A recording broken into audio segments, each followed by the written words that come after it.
जहाँ जहाँ का भी चुनाव होगा विधानसभा का और हमारी सहभागिता, हमारा उचित सम्मान यदि नहीं मिलेगा हमारे दल को और हमारे कार्यकर्ताओं को, तो मैं आप लोगों के द्वारा जो सर्वसम्मति से जो राय होगा, मैं आप लोगों के राय के साथ 2024 के लोकसभा चुनाव के बाद नई दिल्ली में राष्ट्रीय लोक जनशक्ति पार्टी ने राष्ट्रीय कार्यकारिणी की बैठक बुलाई। इस बैठक में पार्टी के राष्ट्रीय अध्यक्ष पशुपति कुमार पारस, पूर्व सांसद प्रिंस राज सहित पार्टी के कई दिग्गज नेता शामिल हुए। पशुपति कुमार पारस ने कहा कि इस बैठक का मुख्य उद्देश्य पूरे देश में राष्ट्रीय लोक जनशक्ति पार्टी को मजबूत बनाना है। उन्होंने कहा कि लोकसभा चुनाव में उनके साथ नाइंसाफी हुई है, जबकि हमारी कोई गलती नहीं थी। पारस ने कहा कि हम 5 सांसद थे और हमारे खिलाफ कोई आरोप नहीं था, फिर भी हमारे 5 सांसद का टिकट काट दिया गया। हमारे साथ इंसाफ नहीं हुआ। इसके बावजूद हम लोगों ने एनडीए के प्रत्याशियों को जिताने का काम किया, लेकिन जो बात बीत गई है अब उसे दोहराने से कोई फायदा नहीं होने वाला है। उन्होंने कहा कि किसी भी पार्टी से हमारी पार्टी का संगठन कमजोर नहीं है। मेरा लोगों से कहना है कि गलत फहमी में ना पालें। 1.5 साल विधानसभा चुनाव का है, जिसे देखते हुए अब हमारी पार्टी के संगठन का विस्तार किया जाएगा। एनडीए के लोगों से बातचीत होगी, फिर विधानसभा चुनाव साथ लड़ेंगे। जम्मू कश्मीर, हरियाणा सहित कई जगहों पर हमारी पार्टी का संगठन है। हम एक भी लोकसभा चुनाव नहीं लड़े, फिर भी 100 में से 100% कार्यकर्ता आज भी हमारे साथ है। लोकसभा चुनाव के बाद राष्ट्रीय कार्यकारिणी की बैठक को संबोधित करते हुए पशुपति कुमार पारस ने आगामी विधानसभा चुनाव को लेकर कहा कि हमारी पार्टी के साथ इंसाफ नहीं हुआ तो पूरे देश में पार्टी का संगठन है। हम लोगों ने फैसला लिया है कि देश हित में हम एनडीए गठबंधन के साथ रहेंगे। लोकसभा चुनाव में एनडीए के प्रत्याशियों को जिताने का काम किया गया है। पूरे देश में नरेंद्र मोदी के नेतृत्व वाली सरकार बनी। तीसरी बार नरेंद्र मोदी को प्रधानमंत्री बनने का मौका मिला, लेकिन अब विधानसभा चुनाव में हमारे साथ नाइंसाफी हुई तो पार्टी अपने बलबूते पर चुनाव लड़ेगी। और क्या कुछ कहा पूर्व केंद्रीय मंत्री पशुपति पारस और तमाम नेताओं ने, आइए सुनाते हैं इस रिपोर्ट में। तो भविष्य में मैं निश्चित रूप से आप लोगों की राय से मैं सहमत हूँ। हमारे पार्टी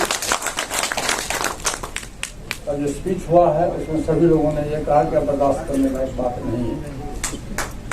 जहाँ जहाँ का भी चुनाव होगा विधानसभा का और हमारी सहभागिता, हमारा उचित सम्मान यदि नहीं मिलेगा हमारे दल को और हमारे कार्यकर्ताओं को, तो मैं आप लोगों के द्वारा जो सर्वसम्मति से जो राय होगा, मैं आप लोगों के राय के साथ।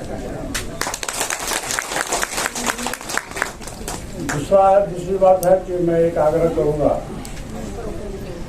कि आप पार्टी के संगठन को पंचायत स्तर से लेकर के और जिला स्तर पर अब समय आया है, आप मजबूत करिए। और जहाँ तक बिहार का सवाल है, तो चंदन जी से हमारी बात हो रही थी, पंकज जी से, मैंने कहा है कि अब हम लोग 5 जुलाई को पासवान जी का जन्मदिन है, बिहार में हम लोग मनाएंगे। उसी दिन पूरे प्रदेश के पदाधिकारी, जिलाध्यक्ष, दलित सेना के जिलाध्यक्ष, सब प्रदेश पदाधिकारी, सभी लोगों की बैठक हम लोग रविंद्र भवन में बुलाने जा रहे हैं। उसी दिन हम घोषणा भी करेंगे तो पूरे बिहार में 38 जिला या 40 जिला जो भी हो, सभी जगह हम जिला सम्मेलन करेंगे। हमारे राष्ट्रीय अध्यक्ष जी एनडीए घटक दल के मजबूत अंग थे और अभी भी हैं।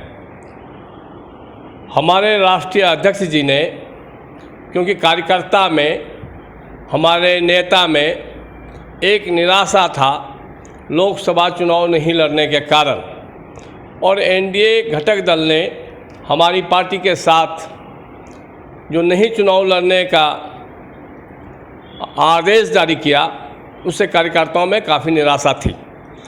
हमारे राष्ट्रीय अध्यक्ष जी आज भी एनडीए के साथ पूरे विश्वास के साथ चट्टान के जैसे खड़े हैं, लेकिन कार्यकर्ताओं की भावनाओं को ध्यान में रखते हुए और पार्टी हित में उन्होंने अपने कार्यकर्ताओं को यह आदेश जारी किया है कि विधानसभा, हर राज्य के अलग अलग इकाई विधानसभा के चुनाव अपने दम पर लड़ने की तैयारी आज से शुरू कर दें, और हम लोगों ने शुरू कर दिया है। अगर विधानसभा में सम्मानित भागीदारी हमारी रही तो निश्चित रूप से हम भी चाहेंगे कि एनडीए के साथ बने रहें। अगर जो 2024 के लोकसभा चुनाव का निर्णय रहा, अगर ये निर्णय विधानसभा में भी रहेगा तो निश्चित रूप से हमारी पार्टी, हमारे नेता और हमारे एक एक कार्यकर्ता अपने दम पर चुनाव लड़ने के लिए अहंकार बिगुल फूकेंगे और अपने अपने क्षेत्र में आम जनता से उनकी समस्याओं को लेकर के संघर्ष कर रहे हैं। आगे और संघर्ष को तेज धार बनाएंगे और हुंकार भरते हुए हम लोग अपने विधानसभा की तैयारी में आज से लग गए हैं। हमारे राष्ट्रीय अध्यक्ष जी ने यह बोला है कि 5 जुलाई जो हमारे संस्थापक माननीय रामविलास पासवान जी पद्म भूषण से सम्मानित उनका जयंती है, उस जयंती के दिन हमारे राष्ट्रीय अध्यक्ष जो भी घोषणा जारी करेंगे, जो भी आदेश जारी करेंगे, वह आदेश हम एक एक कार्यकर्ता उनका मानने के लिए तैयार हैं और चट्टान के रूप में हम लोग अपने राष्ट्रीय अध्यक्ष जी के साथ हैं।